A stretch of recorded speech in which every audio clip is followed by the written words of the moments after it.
From Malta, we have the longest segment of this trip, taking us to Cyprus. We arrive at Larnaca International Airport on the southern coast of Cyprus.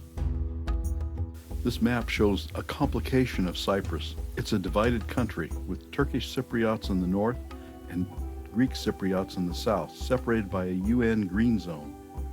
We'll be staying in the Greek south, and our focus will be on antiquity rather than the complexity of recent history. So we start at the beginning, at Syrakatia, one of the most important and the best preserved prehistoric sites in the eastern Mediterranean. The site was occupied from the 7th to the 4th millennia BCE. This is the earliest known culture in Cyprus, a well-organized society engaged in farming, hunting, and herding.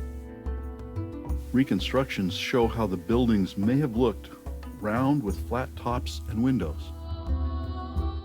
Our next stop in time and space is Kurion, an important kingdom that rose in prominence around 750 BCE. It was a vassal state of Assyria, Egypt, and Persia. The Greek theater was built in the late 2nd century BCE.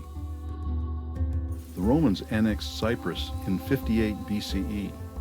Around 214 in the current era, the theater was modified for gladiator games. There are several Roman period houses on the site, but we only have time for one. This is the Baths and House of Eutholius. It sits on the crest of the cliff immediately above the theater. The house was probably a private residence built in the late 4th century and converted to a public bath in the early 5th century, and it remained in use until it was destroyed in the mid-7th century. The baths are arranged around a central rectangular hall with a mosaic depicting creation holding an architect's ruler. The caldarium, or hot water bath, was heated by hot air circulating under the floor. The house had an extensive plumbing system of terracotta pipes. The floors of the public areas are covered with intricate mosaics.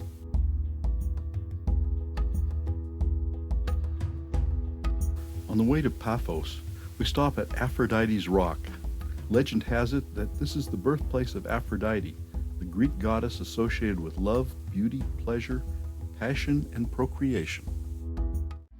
In the middle of the city of Paphos is the Christopolitissa complex, holy ground that contains remains of a large 14th century basilica, a 13th century church, and an active church dating to the 16th century. According to the book of Acts, the apostles Barnabas, Paul, and Mark visited Paphos in 45 AD.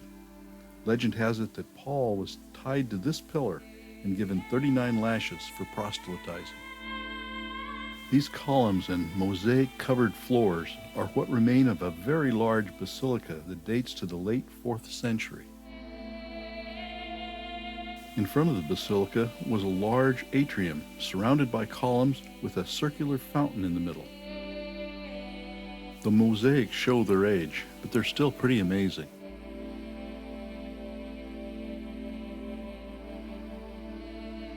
To the south of the basilica is the ruins of the Palace of the Bishop, which dates to the 6th century.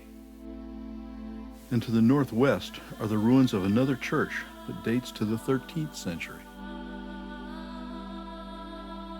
The Church of St. Kyriaki is an active church today. It dates to the 16th century.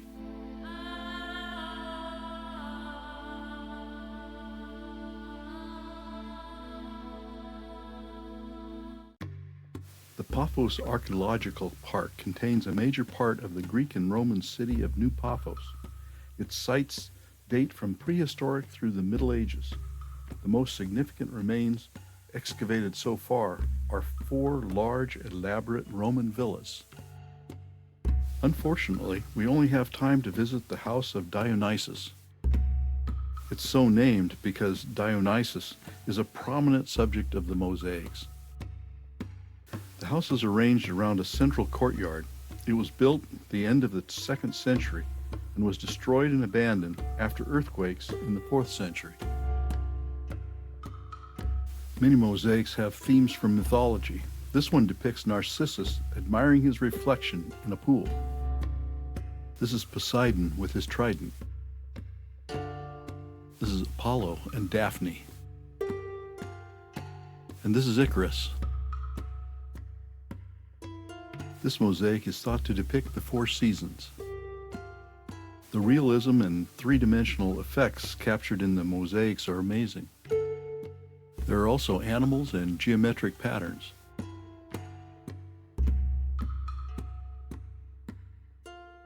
This long mosaic of hunting scenes shows realistic depiction of animals not native to Cyprus, like tigers.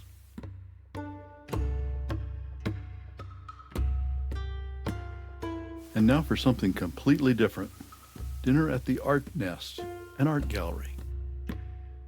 Our hosts are Philippos Yiapanis and his wife Maria. The artist explains his work to us and describes how growing up during the post-independence violence and his time in a Turkish POW camp influenced his life and his art. We have a chance to stroll through his gallery before a delicious dinner al fresco in the sculpture garden. In the morning, we're back at the airport, boarding our plane and thinking we've just scratched the surface of this place.